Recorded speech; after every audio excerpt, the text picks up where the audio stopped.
প্রিয় চাকরিপ্রিয় ভাই বোনেরা, কাছে দূরে যে যেখানে বসে আজকের ভিডিওটি দেখছেন সবাইকে জানাচ্ছি আন্তরিক মোবারকবাদ শুভেচ্ছা। তো দেখতে পাচ্ছেন যে বাংলাদেশ ক্রীড়া শিক্ষা প্রতিষ্ঠান বিকেএসপি এর বিভিন্ন পদের লিখিত পরীক্ষার প্রার্থীদের তালিকা প্রকাশিত হয়েছে। চলুন দেখা যাক বিস্তারিত।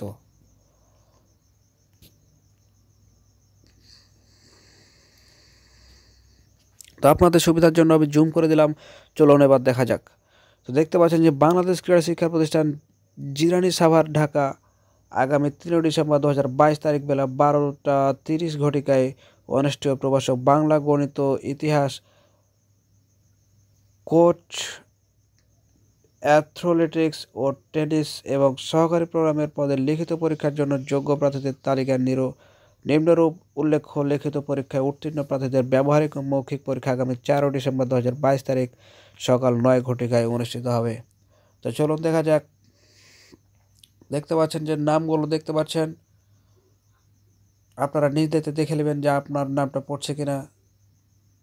আমি সবগুলো নাম একে একে দেখিয়ে দিচ্ছি, আপনারা একটু নিজ দায়িত্বে দেখে নেবেন। নামের সাথে পিতা মাতার নাম অবশ্যই মিলিয়ে নেবেন, কারণ একই নামের ক্ষেত্রে 2-3 জন থাকতে পারে। তো আমরা সাধারণত বিভিন্ন জব সার্কুলার, তারপরে বিভিন্ন পরীক্ষার সময়সূচি এবং বিভিন্ন নিয়োগ বিজ্ঞপ্তি প্রকাশ করে থাকি, সরকারি বেসরকারি। তো সেই ভিডিওগুলো সবার আগে পাওয়ার জন্য আজ ওই চ্যানেলটি সাবস্ক্রাইব করে সদস্য আহ্বান জানিয়ে এখানে বিদায় নিচ্ছি। সে পর্যন্ত সবাই ভালো থাকবেন। আপনাদের শরীর স্বাস্থ্য মঙ্গল কামনা করে আজকের মতো চলে গেলাম। ভালো থাকবেন। আল্লাহ হাফেজ।